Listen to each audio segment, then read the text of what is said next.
Welcome back to Z-Speed. Thanks for tuning in.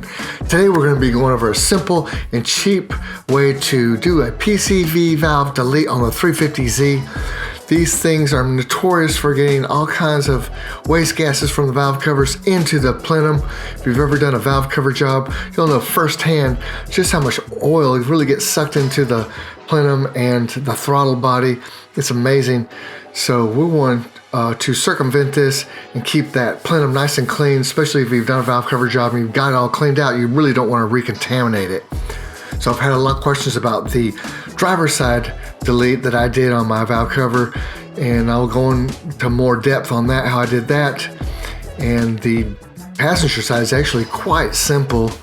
We're basically just going to take the PCV valve out of the valve cover, and we're going to make it a free-flowing system, because right now it's got a little needle valve in here with a spring, and once the pressure builds up into the valve cover, that little spring opens up and the waste gas gets sucked into the plenum. You can see that little needle valve right there, and we need to eliminate that needle valve by taking a drill bit and just pass that through the backside here, nice and slow and easily, so we don't tear up the actual valve itself, but we want to basically break up that little plastic needle valve. And there's also a little metal spring in there, and we're going to just go back and forth through each side until it really kind of starts to break up.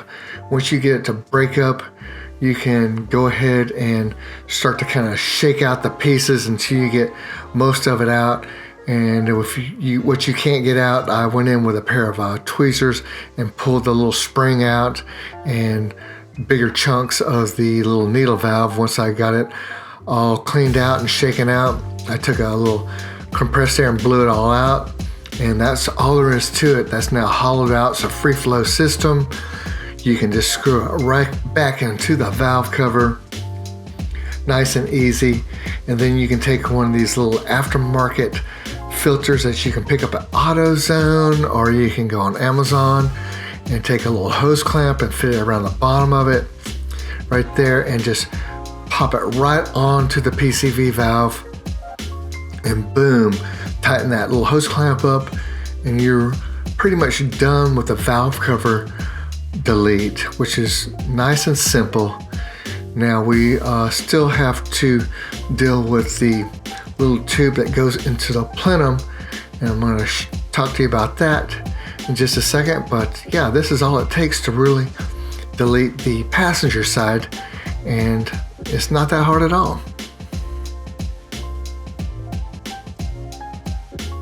So while you're at AutoZone picking up your little filter, and yes, they do come in assorted colors, not bad for $11.99, you're going to pick up a little box of vacuum tube caps, because we're going to need to cap the vacuum tube that goes into the plenum right here. You can see it's a little metal tube that comes out of the plenum, and we're going to wipe it down with some rubbing alcohol so it's oil free, and you can find the appropriate size cap, and it fits very snug on there, and you won't even have to put a hose clamp on there. It just slides on there and it stays put.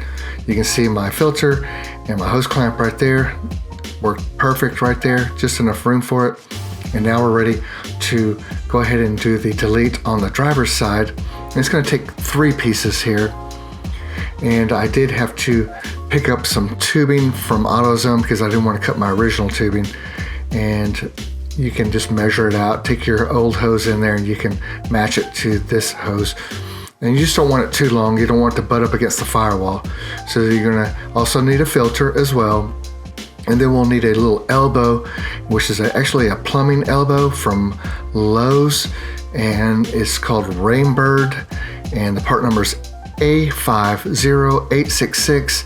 And you can see there's some threads on one end, and we will have to sand these down a little bit to get that hose around there. So I took some 80 grit sandpaper and lightly sanded it for a little bit until I smoothed that up a little bit. You don't want to go too crazy because we want a snug fit with the hose, but you may have to experiment. And then you can see there's still some of the threads showing here, but I've taken all the ridges off here, and that'll allow me to slide the hose on there a lot easier. but just don't go too crazy because we want it nice and snug. And this end will fit on the filter, and you don't really have to modify that at all. So let's grab the hose and put it together. Now we're ready to assemble this whole thing, and you're just going to grab your tubing and slide it onto the larger end of the elbow that we've already sanded, and it should be a nice tight fit like we talked about earlier. And you can throw a hose clamp around that and tighten that up, and you're all done with this piece. Then all you have left to do is grab the filter and slide it onto the other end, and it should be a perfect fit. We don't have to modify that. And make sure you have a hose clamp there as well. Tighten that up. And then we can take this whole assembly and attach it to the valve cover. You will need one last hose clamp where the hose attaches to the valve cover. Now what I didn't show in the video is there is going to now be a hole in the tube that leads up to your throttle body.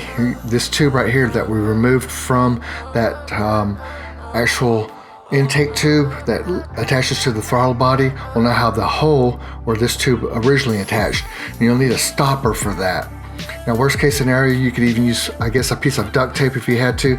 I was able to find a little stopper at AutoZone, and I was able to glue that into my K&N tube. So don't forget to occlude that. Hopefully this video helped you out. If it did, please like and subscribe. And Z-Speed will be back soon with another one. Until then, just keep on repairing.